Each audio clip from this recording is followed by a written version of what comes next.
Olá, pessoal. Meu nome é Yara Aguiar, eu sou médica cardiologista. Sejam bem-vindos ao canal Por Você de Coração. Aqui a gente acredita que você é protagonista da sua saúde. Muitas doenças são evitáveis e, mesmo quando já instaladas, as suas escolhas serão determinantes para a sua saúde.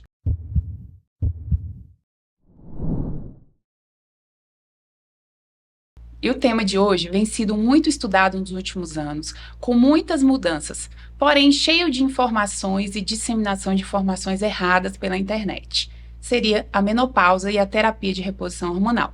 Mas antes de começar, eu queria pedir para você curtir e compartilhar esse vídeo para que mais pessoas tenham acesso à informação de qualidade. E para falar desse assunto, eu convidei a doutora Larissa Maciel Ribeiro, que é mestre pelo programa de pós-graduação Stricto Sensu em Ciências para a Saúde pela FEPEX, é supervisora do programa de residência médica de ginecologia e obstetrícia do Serviço de Reprodução Humana do Hospital HMIB, é título de especialista em ginecologia e obstetrícia, endoscopia, ginecologia e reprodução assistido pela Febrasgo. É responsável técnica e sócia da Clínica Saúde da Mulher, médica do Serviço de Reprodução Humana do HMIB e da Clínica Gênesis. Além de ser um esportista, uma minha ginecologista e super competente. Seja bem-vinda, doutora Larissa. Obrigada, doutora Yara. Eu fico muito feliz pelo convite e eu acho muito importante a gente poder disseminar informações corretas para as pacientes, porque realmente o que a gente vê aí pela internet são informações um pouco erradas e uma venda de produtos que não são adequados como terapia hormonal. Que bom. Então, atualmente sabemos que a expectativa de vida da mulher brasileira é de 79 anos. Isso significa que se uma mulher está na menopausa com 50 anos, ela vai viver por mais de 30 anos nesse período, né? Então, afinal, o que vai caracterizar esse período da mulher, da menopausa? Então, esse período, né, que a gente chama essa transição, né, da mulher que engravida, da mulher que é fértil, para a mulher que vai entrar na menopausa, é caracterizado pelo climatério. E ele tem alguns sintomas que são muito característicos. O principal é o calorão, é o que a gente chama de fogacho. Então, assim, e essa transição da mulher que está no período fértil para a mulher que vai parar de menstruar. Então, o principal sintoma são os calorões. E existe uma idade média que a mulher entra nesse período, nessa transição? Existe sim. As brasileiras é entre 50 e 52 anos, a idade média. Quando essa paciente entra na menopausa, para de menstruar antes dos 40 anos, a gente considera uma insuficiência ovariana prematura.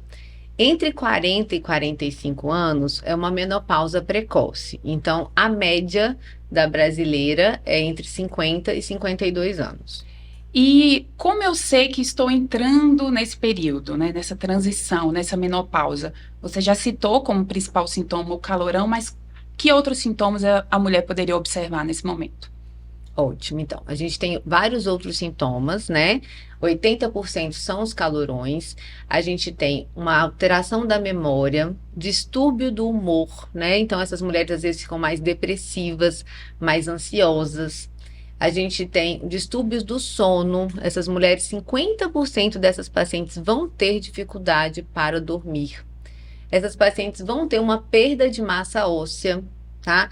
A menopausa, você bem sabe, elas geram consequências cardiovasculares para essa paciente, que eu acho que a gente vai falar um pouquinho mais para frente. E de sintoma, pode ter dores articulares, tá bom? Então, esses são os.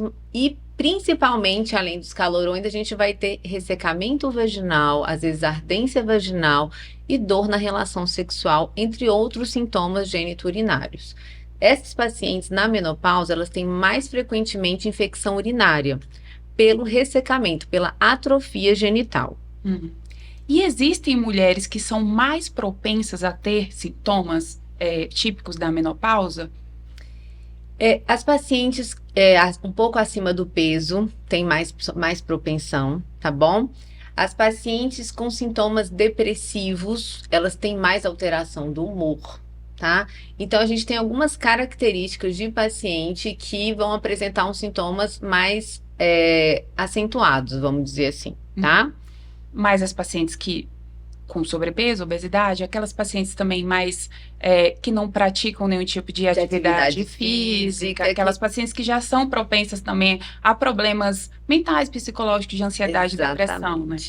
Tá tudo atrelado, né? Quando a paciente é obesa, geralmente ela tem uma má alimentação e ela não faz atividade física. Então, assim, a vida saudável geralmente dá para essas pacientes uns sintomas mais leves do que uma vida não saudável. E do ponto de vista hormonal, o que caracteriza esse período? Né? Que a gente sabe que tem aí uma queda de alguns hormônios e isso pode ser identificado laboratorialmente também, né? Podemos assim dizer. Essa é uma excelente pergunta que a gente recebe todos os dias no consultório. Mas o diagnóstico de menopausa, ele é totalmente clínico. Ele não precisa ser feito por exame laboratorial. Então, ele é definido como 1 ano sem menstruação.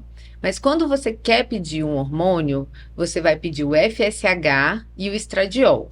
Aí você solicita principalmente naquelas pacientes que têm menos de 45 anos, porque aí você vai querer fazer uma definição, seja de menopausa precoce, como eu falei anteriormente, seja de insuficiência ovariana prematura. Mas as pacientes acima de 45, você não precisa nem dosar hormônio, é só a paciente ficar 1 ano sem menstruar. Na faixa etária adequada, né? A faixa etária adequada, geralmente acima de 45 anos. E você já citou um pouquinho, né, sobre as consequências disso, dos sintomas. E quais as consequências da menopausa no corpo da mulher? Então, são principalmente o ganho de peso, principalmente um aumento de gordura abdominal, tá? Que seria a gordura visceral.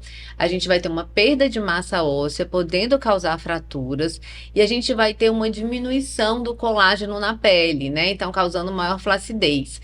E o ressecamento, uma atrofia, um ressecamento da vagina, tá? Então, são as principais consequências. Do ponto de vista cardiovascular, a gente pode até detalhar um pouquinho mais, porque como tem um acúmulo dessa gordura, né, visceral, aumentando essa circunferência abdominal, que é um fator de risco para doença cardiovascular, a gente ainda pode citar uma queda do HDL, que seria o colesterol bom, um aumento do LDL, que seria o colesterol ruim, aumentando a chance de infarto e de AVC. E por isso que essa nossa preocupação geral, né, dos cardiologistas da mulher no pós-menopausa, pois tem um aumento dos riscos cardiovasculares justamente nessa faixa etária. Mas uma outra coisa interessante, existem fatores de risco para o desenvolvimento, né, de sintomas da menopausa? Sim, existem alguns fatores de risco para antecipação dessa menopausa, que seria o cigarro. As pacientes que fumam, elas geralmente vão ter uma menopausa 2 anos antes das que não fumam, tá?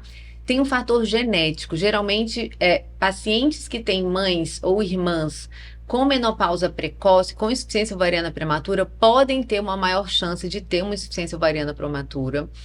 O fator racial, as pacientes hispânicas, por exemplo, a raça hispânica, elas entram na menopausa um pouco mais cedo do que as japonesas, tá? Outro fator muito interessante, que eu acho que vale muito a pena a gente colocar aqui, que nós somos médicas, é pacientes que trabalham à noite, né? Então, profissionais de saúde, profissionais de segurança pública, essas pacientes geralmente vão entrar na menopausa mais cedo do que uma paciente que não trabalha à noite, por toda a alteração do sono, né? Do ritmo circadiano, exatamente. E a galactose também, ela está um pouco associada, a galactosemia também pode antecipar a menopausa. E outra coisa muito importante, que eu acho que às vezes, graças a Deus, hoje diminuiu muito, mas é a esterectomia precoce. Quando a gente tira o útero dessa paciente, por mais que a gente deixe os ovários, a gente tem uma alteração na vascularização desses ovários e essa paciente também pode entrar na menopausa mais cedo.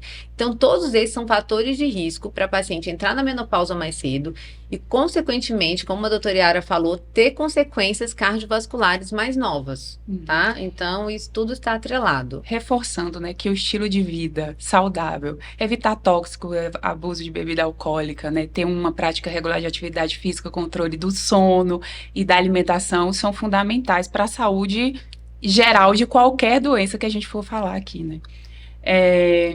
Mas assim, a mulher entrou na menopausa, já sabe quais são os sintomas, o que ela vai ter, o que essa mulher pode fazer? Qual seria o tratamento, né?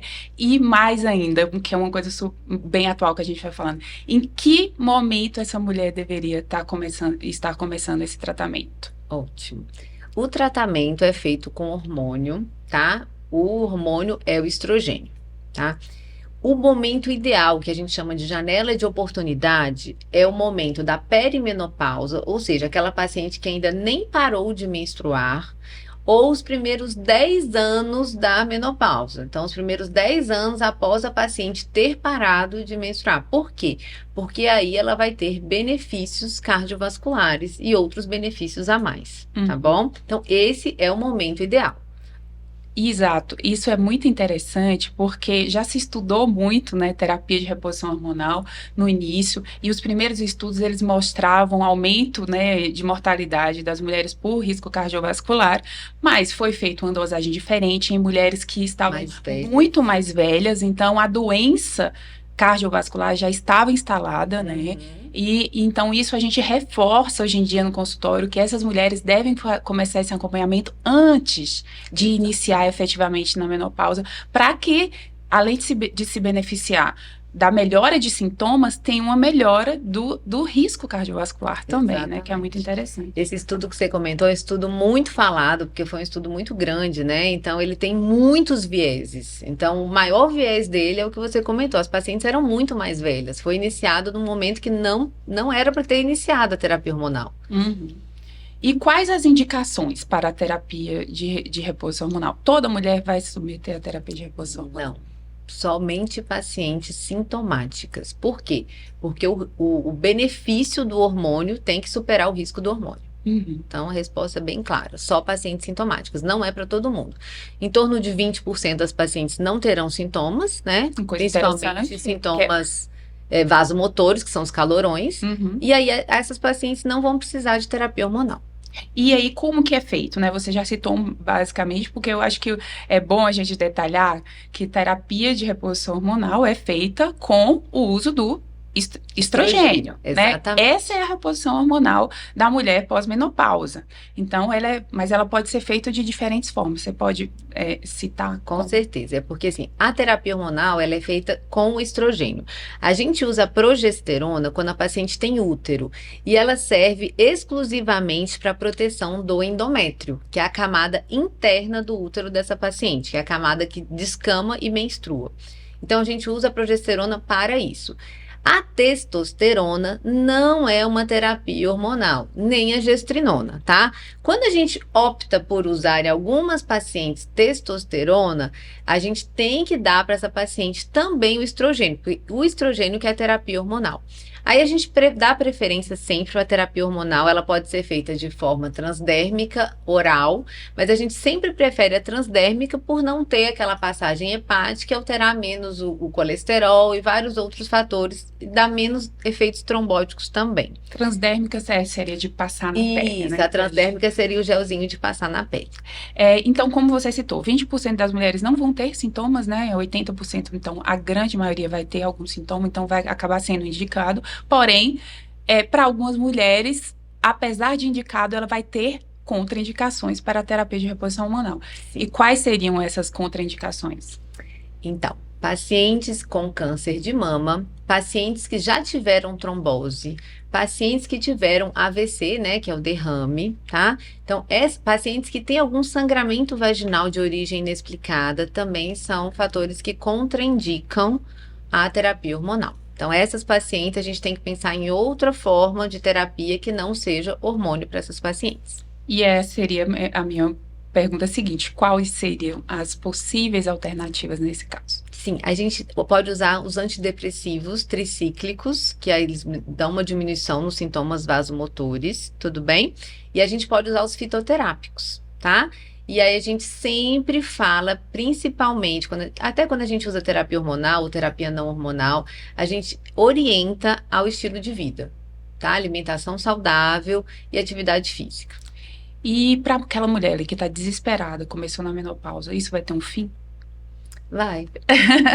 Eu só não sei falar quando vai ser o fim, mas vai ter um fim. É muito variável entre as mulheres. É muito variável. Tem paciente que tem sintomas, se você for ler na literatura, varia de 2 a 20 anos. tá? Mas a maioria ali, para interromper, fica numa faixa de 5 anos, tá bom? Então vai ter um fim, isso termina. Que bom. E aí, só para reforçar como última pergunta, os chips da beleza que você já citou anteriormente, né, que é feito de gestrina, são uma terapia de reposição hormonal? Não, não são. Todas as sociedades médicas, não só brasileira, como internacionais, não indicam chips da beleza como terapia hormonal. Eles podem causar consequências graves para a saúde no futuro dessa paciente. Consequências como câncer, do fígado, vários outros cânceres. Então, eles não são terapia hormonal. Excelente. Larissa, você tem mais alguma coisa para acrescentar que queria falar aí que você julga importante? Eu acho que a gente podia falar só um pouquinho. As pacientes têm muito medo do terapia hormonal e câncer de mama. Eu só queria falar que é muito baixa. Aumenta um pouquinho, tá? A incidência do câncer de mama, mas é muito pouco. Quando a gente usa só estrogênio, basicamente o risco até não aumenta. Quando a gente usa estrogênio e progesterona, essa chance de aumentar é de menos de 0,1%. O que significa isso para vocês me entenderem? É de menos de uma mulher para 1.000 mulheres que usam terapia hormonal. Ou seja, é muito pouco esse aumento do risco de câncer de mama. Então, para as mulheres que têm muito medo de usar terapia hormonal pelo risco de câncer de mama, não tenham, né? Se você não tem nenhuma contraindicação a isso, usem, porque o benefício vai ser muito maior do que o seu risco. É isso. E como mensagem final, eu queria dizer que, independente da mulher que entrou na menopausa, que se ela será ou não submetida a uma terapia de reposição hormonal, o seu estilo de vida, a prática regular de exercícios, o controle de alimentação, um sono de qualidade são fundamentais para amenizar esses efeitos. E antes de terminar, eu queria que, Larissa, você deixasse aí as suas redes sociais, porque a Larissa, ela também produz um conteúdo na internet, no Instagram, e deixa aí sua rede social pro pessoal te seguir também. Então, meu Instagram, gente, é dra.doutora.larissamaciel, tudo junto, tá bom? Quem quiser me seguir vai ser um prazer. E o meu Instagram é yaraguiar.cardiologista, também produzo outros conteúdos lá. E quero te pedir mais uma vez que você curta, compartilhe, manda aí esse vídeo para aquele grupo de família, para aquele grupo de amigas que você tem, para essa informação se disseminar para mais pessoas. E esse foi mais um Por Você de Coração.